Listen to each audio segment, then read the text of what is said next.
So we have to talk about this sad yet terrifying story about St. Vincent and a volcano that erupted, leaving 20,000 people displaced, but not everybody was able to evacuate. Let's talk about it.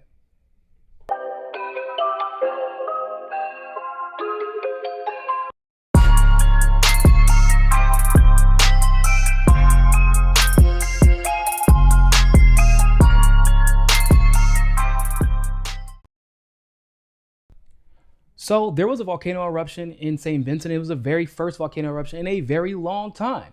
20,000 people had to be evacuated from their homes. And well, 20,000 people didn't get to leave the island though. And the reason why is it's terrifying, honestly. Let's check out this clip. Nearly 20,000 people are out of their homes on the Caribbean island of Saint Vincent after the first volcanic eruption there in more than 40 years. The volcano sent a thick cloud of smoke 20,000 feet into the sky, spewing ash for miles. Cruise ships are evacuating people from the island, but only those vaccinated against COVID.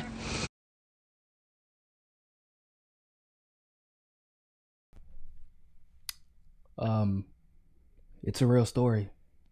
I thought it was fake. I honestly thought, I was like, there's no way. There's no way. Can you imagine having thousands of people run towards you for you to be like, whoa, whoa, whoa, whoa, whoa. We're trying to save lives here. Are you vaccinated? Are you vaccinated? Well, I don't know. I didn't have time to think about whether or not I'm vaccinated. Hell, I definitely hadn't had time to grab my COVID vaccination card as I was running away from a literal fucking volcano. My apologies. Now, there are plenty of ways to tell if someone is feverish, but either way, it doesn't matter. I don't give a damn if they had a fever. I don't give a damn if they had the flu or COVID. We're determining whether or not we save people's lives based on whether or not they got a vaccine because you're so concerned about saving people's lives. Really? The thing is, what should be obvious to everybody. So if there were a group of people, because you could do the quick screening where if they have a heightened temperature, you know that they're not asymptomatic. So if they do have COVID, they could pass it. So you could take precautions to make sure that they are in a location where they can't become spreaders. Also, if you were one of those people who did get the vaccine and you were like, it's a big deal for you, there are ways to organize that.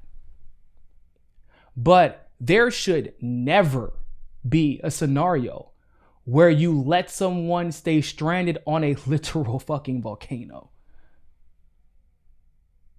A volcanic eruption, people. There should never be a scenario where people are stranded because they didn't get a damn vaccine. Especially because, once again, the whole justification for this is we're trying to save lives. Well, how about you save this life? You know, the one that's about to be engulfed by a volcanic eruption. It's disgusting. This is honestly where we're headed. This is why people are skeptical. Once again, when we got to the point where people were posting their vaccination cards on social media as if it's like an I voted card. No, like you're bragging about taking an experimental vaccine. And that's your choice, right? I would never insult somebody for taking the vaccine. But at the end of the day, it's weird. Many of you have gotten your flu vaccines plenty of times without ever posting it. And once again, at the end of the day, especially for my age group, the flu is deadlier than COVID based off of the CDC's numbers, not Niko's numbers, but the CDC's.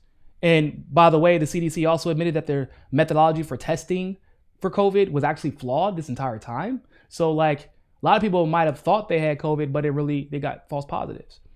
So like this urgency behind getting a vaccine has now become so urgent that we're letting people die potentially if they didn't get it because you have to save lives. Once again, however, if the vaccine worked, then at least those who are vaccinated would be safe. That's what the logic is. If this is the direction we're headed, people, scary times are ahead. And this is why I tell you, whatever you decide, don't shame someone else. This is the island of black people. If you've known the history of government experimentation, especially our US government and black people when it comes to vaccines or anything really, you would understand their skepticism. Also, this is an island where in the Caribbean, and if you know anything about the Caribbean kind of gets screwed over a lot. They're the last to receive anything half the time when it comes to being in South America or Central South America. So like even if they wanted to get the vaccine, the odds are they wouldn't even have been given access to that vaccine, at least not yet. So now we are seeing this is like becoming a form of class warfare. Like they're letting people die for not getting the vaccine. And there are a lot of people who are going to be okay with that and tell you just to get the jab. And I'll tell you this, if anyone, corporation, pharmaceutical industry, government, I don't care.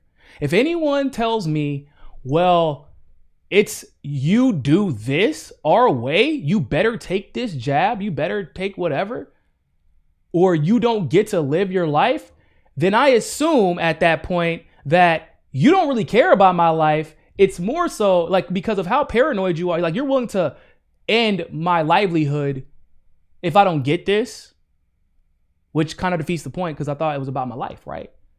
And when you get to that point, ladies and gentlemen, I ain't taking shit.